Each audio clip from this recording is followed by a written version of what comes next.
This game has "Dare Descend into Hell" in its description, in the beginning, in all caps. Originally I was like, no thanks, I'm good, but then I thought, well, hell is pretty warm this time of year, so yeah, why not? Let's talk about Hellsweeper VR.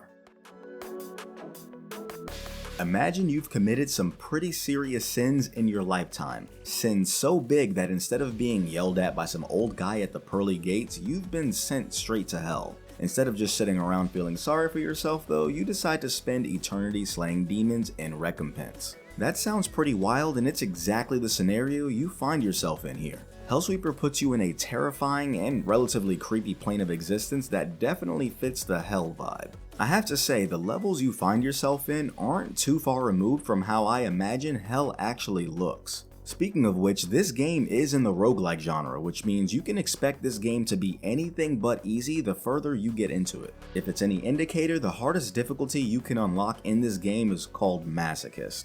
But at least you won't run into any super repetitive environments every time you die here, because these maps are all procedurally generated. If you're wondering, that just means the levels and environments you find yourself in are created at random when you load in. Think Realmcraft. I did a review on that VR title that you should check out later, but procedural generation just means unexpected twists and turns, which is very in character for a game like this. The only story you'll find here though is your own, because there's no actual story mode. That is, if you don't count your daring adventures into the bowels of hell, but at least you're not alone. I have to start with the voice acting because it's top tier. So, you finally accepted the True Vine's terms. To repent through the bloodshed of errant demons. Seriously, the voice acting in this game is as good as any big budget AAA title out there. I say that, but there's only one voice you're hearing throughout your adventures, though that's not a bad thing. If you have to have another voice in your head besides your own, you could easily do worse. Now, put me in your ear. Quality voice acting from this little guy, 10 out of 10, improves immersion every time he speaks. Now, when it comes to the sound effects, you might think that if they don't stand out, they're not good, but in this case, they're good because they don't stand out. The sound effects aren't anything amazing, but they sound good enough to just blend into the background as you fight for your life. Or death?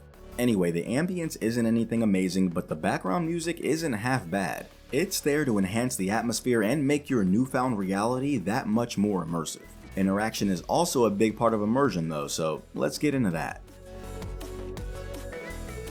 Now, movement is obviously important, and if you were hoping it'd be fun, this game has you covered. Wall running is possible here, although between the wild level designs and constantly fighting for my life, I didn't use it. That said, with how fun jumping is in this game, not wall running won't hurt your experience. Jumping is on a whole nother level here. You can double jump and it feels so fluid. You move in slow motion as you pick your second jumping spot, which can really take the pressure off. There's even an option in the settings to turn on backflips, but fair warning, if regular VR gameplay makes you even a little queasy, you might want to skip the backflips. For those who don't get motion sick though, S-tier jumping. I've legitimately never had a better jumping experience in VR than this one. But while movement is great, killing demons is pretty fun too. You have access to magic, guns, and bladed weapons, all of which can get some pretty interesting buffs. As an added bonus, you can levitate things and you can even slow down time during combat, which helps noticeably with both aiming and staying alive, or dead. Let me know in the comments if it's alive or dead. I'm struggling with this one, probably more than I should be.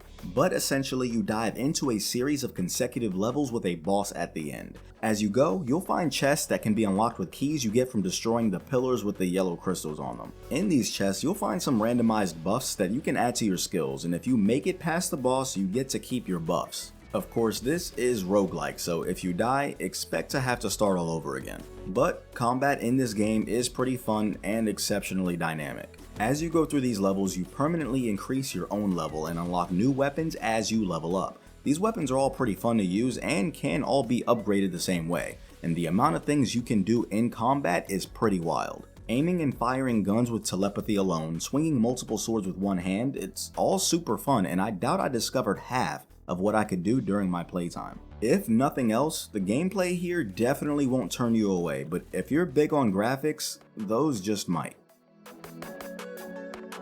If you're a graphics enthusiast, you might want to brace yourself because the graphics in this game are very low quality. No matter how much tweaking you do in the settings, you won't be able to turn these visuals here into anything fun to look at. Now, this is obviously an intentional design choice as this game is available on multiple platforms. It may not look very good, but it has to be able to run smoothly on standalone headsets, and it does in fact run smoothly. It helps that this game's intensity quickly takes focus off the subpar visuals though. When you're in the heat of battle, dodging and blasting demons, you won't have much time to notice the background details, since your focus will be on staying alive. But yeah, the graphics are the furthest thing from special, but what'll really make you sick is the movement if you don't dial in your options correctly. I won't take up too much of your time talking about the options here, but if there's one thing to take away, it's that there's a lot of them and the UI is amazing, if not a little 2D. These flat screen scrolling options menus are pretty standard in VR, but they're not very immersive. It's a quick reminder that we should really consider how we design menus in VR. That said, my guns weren't properly aligned out of the box, but I was able to quickly tweak this in the settings, and of course, all of the expected options are here. You can choose between teleportation or locomotion, adjust volume settings, adjust graphical settings for some reason, and tweak just about everything you can think of. These options are pretty expansive and well implemented, all things considered. But let's switch gears and talk about how this game stacks up to VR gaming expectations in 2024. I'm giving Theme a perfect 6 out of 6 here. The roguelike genre really isn't my thing, but giving credit where it's due, it's well done here. Audio gets a 5 out of 6 because even though it's pretty average, the quality voice acting from your Beetle companion is a solid upgrade to the overall experience. As for mechanics, it gets a 5 out of 6 as well because this game is very fun and very dynamic. The descriptions and non-verbal explanations can interrupt the pacing of this game a bit, but overall, well done. Of course, graphics gets a 1 out of 6 for obvious reasons. Personally, I like quality graphics, but bad visuals don't hurt my experience much if the game is well designed. And lastly, options gets a 5 out of 6. They are here and there are a lot of them, which is good because if you get motion sickness in VR, the devs have put in a lot of effort here for you. All things considered, if you ask me if I'd recommend this game, I definitely would. You have hours of fun for the standard price of $30 US, so you're definitely getting your money's worth. For that and the other reasons I've talked about, this game gets an immersion score of 5 out of 6. It's easy to lose track of time when you really get into it, which is what you'll be saying about the other videos on my channel you should check out. Until those videos though, stay immersed.